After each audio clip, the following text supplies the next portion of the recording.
नमस्कार दोस्तों, मैं हूं जी आर चौधरी। मेरी YouTube class only RPSC with Gudad Ram में आपका तहे दिल से स्वागत है। दोस्तों, पिछले सभी वीडियो में आपका बहुत प्यार मिल रहा है, तो इसी तरीके से हम प्रश्नोत्तरी अगली भर्ती परीक्षा तक करवाएंगे।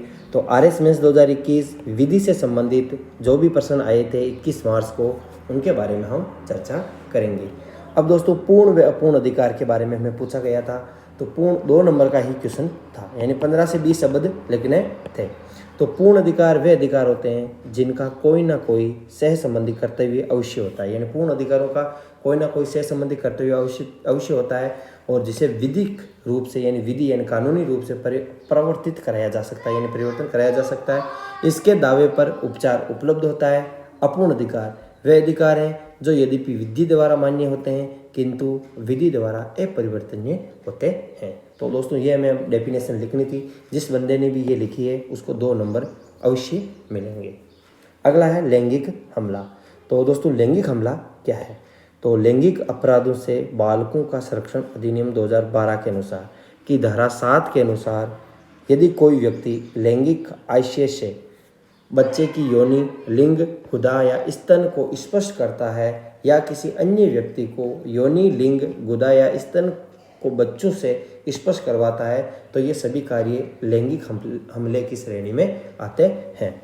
अब दोस्तों, कुल 7 क्वेश्चन पूछे जाते हैं, उनमें से 2-2 नंबर के 5 क्वेश्चन और 5 नंबर के 2 क्वेश्चन, तो कितने हो गए? 20 नंबर का पोर्शन है वो विधि का है। तो कार्यस्थल पर यौन उत्पीड़न क्या है? तो दोस्तों, कार्यस्थल पर यौन उत्पीड़न, कार्यस्थल पर महिलाओं के यौन उत्पीड़न अधिनियम 2013, यानी कार्यस्थल पर लैंगिक उत्पीड़न में ऐसे निंदनीय व्यवहार शामिल है जैसे शारीरिक संपर्क और फायदा उठाना, या लैंगिक पक्षपात की मांग करना या अनुरोध करना, लैंगिक अर्थ वाली टिप्पणियां करना, अश्लील साहित्य दिखाना, लैंगिक प्रकृति का कोई अन्य निंदनीय यानी शारीरिक, शाब्दिक व गैर शाब्दिक आचरण करना, ये यौन उत्पीड़न की श्रेणी में आते हैं। तो ये इसकी डेफिनेशन हमें लिखनी थी। कार्यस्थल पर यौन उत्पीड़न जो वर्तमान में सबसे ज़्यादा है, यानी प्रेशर बनाया जाता है किसी महिला के ऊपर और उसके साथ यौन उत्पीड़न किया जाता है। महिला या पुरुष, इसमें कोई भी हो सकते हैं। अगला है भरण पोषण अधिनियम 2007 में नातेदार।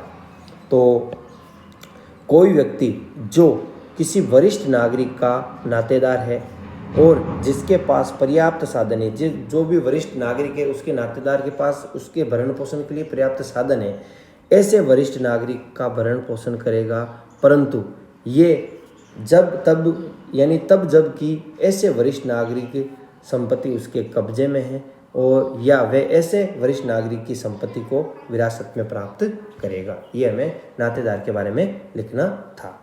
अगला है सूचना का अधिकार।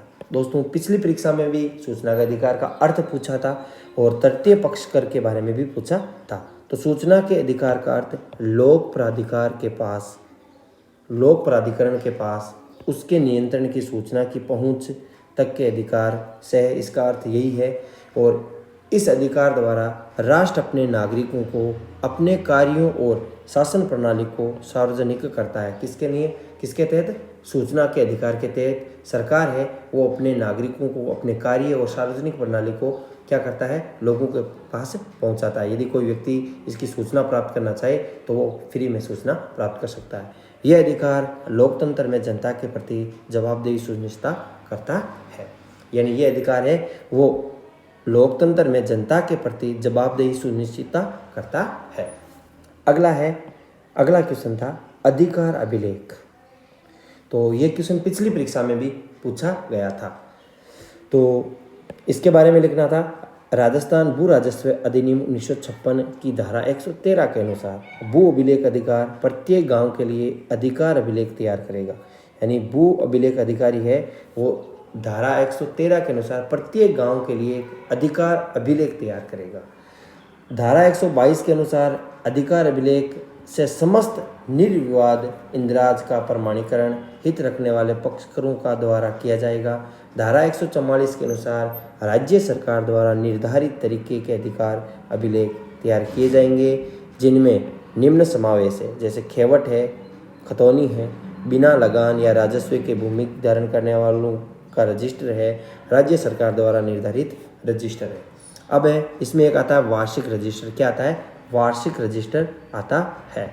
अब दोस्तों वार्षिक रजिस्टर तो धारा 132 के अनुसार अधिकार अभिलेख तथा धारा 144 के तहत तैयार खेवट खतौनी तथा धारा 120 के तहत तैयार गांव के रजिस्टर का प्रतिवर्ष सरकार द्वारा या भू अभिलेख अधिकारी द्वारा एक सेट या संशोधित सेट तैयार किया जाएगा।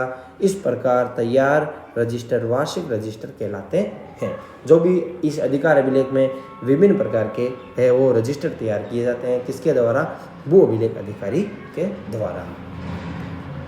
अगला है नजुल भूमि क्या है? तो दोस्तों ये भी क्वेश्चन पिछली परीक्षाओं में पूछा जा चुका है। तो नजुल भूमि वह भूमि कहलाती है जिस भूमि पर किसी का मालिकाना हक नहीं होता है। वह भूमि बिना वारिसों के खाली पड़ी रहती है, जिस पर सरकार अपना अधिकार करके इसे प्रयोग में लेती है। इस भूमि पर सिंचाई नहीं की जा सकती और बारहमासी फसल का उत्पादन नहीं किया जा सकता। और जो भी इसमें SC/ST है, सरकार है, उन्हें ये भूमि आवंटित कर सकती है। दोस्तों ये वीडियो आपको अच्छा लगा हो तो वीडियो को लाइक एंड शेयर करें। अगले वीडियो में हम एथिक्स व लोक प्रशासन और पॉलिटिकल साइंस के क्वेश्चन लेके आएंगे। अलग अलग वीडियो सभी का बनेगा। उसके बाद हमारे 2021 के प्रश्न पत्र सारे कंप्लीट हो जाएंगे। दोस्तों आप सभी का प्यार मिलता रहे। Thanks for watching us.